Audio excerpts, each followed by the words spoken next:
So, this is about my friend Lilac the dragon. He's a very small dragon, and he's purple, kind of almost the shade of her glasses. He's very pretty. Do you like the color purple? I like the color purple.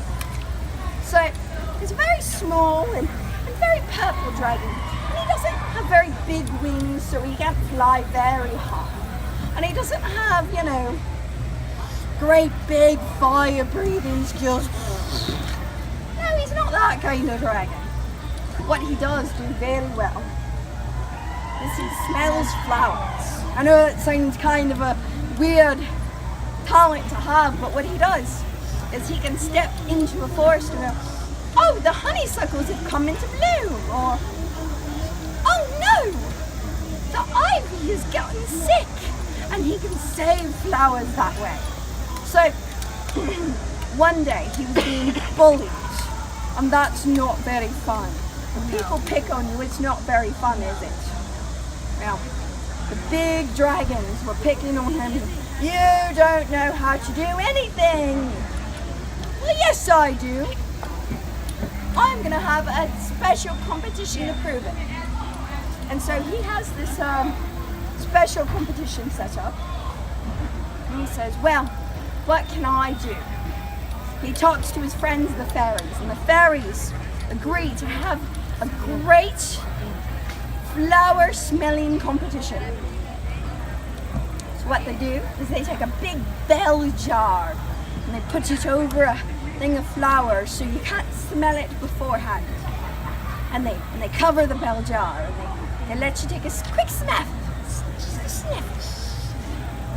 So up first came the great big red dragon, his biggest bully. Now, he was a fire dragon, so naturally all he could smell was ash and fire, and obviously it's a burnt flower. There's no such thing as a burnt flower unless you actually burn a flower.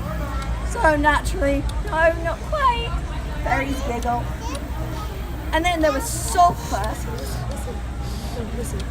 Oh, I smell a rotten eggs. In case you didn't know, sulfur smells like rotten eggs. Next came the water dragon. Bubble. Well, it's kind of a funny name, Bubble. But he was a very big water dragon. He was very skinny, but he was very big, and he smelled fish. Well, he thought about it for a minute. Now, fish, they're kind of like a type of meat. What about a carnivorous plant? Now, a carnivorous plant is one that eats meat, eats bugs and stuff. So he thought, what about a Venus flytrap? That's a flower, right? Fairies giggle. I can't quite do a fairy giggle. I'm not quite that little anymore, but no, not right. Well, finally it's Lilac's turn, and Lilac takes a and he looks at his fairy friends and he says, well, that's not very fair to anyone else. And the fairies start giggling again because they know that he knows what kind of flower it is. Naturally, they had gone out and they bring the bell jar off, and it is the greatest bunch of lilacs the whole harvest had seen that spring. And they were beautiful and they were purple, and that was his prize.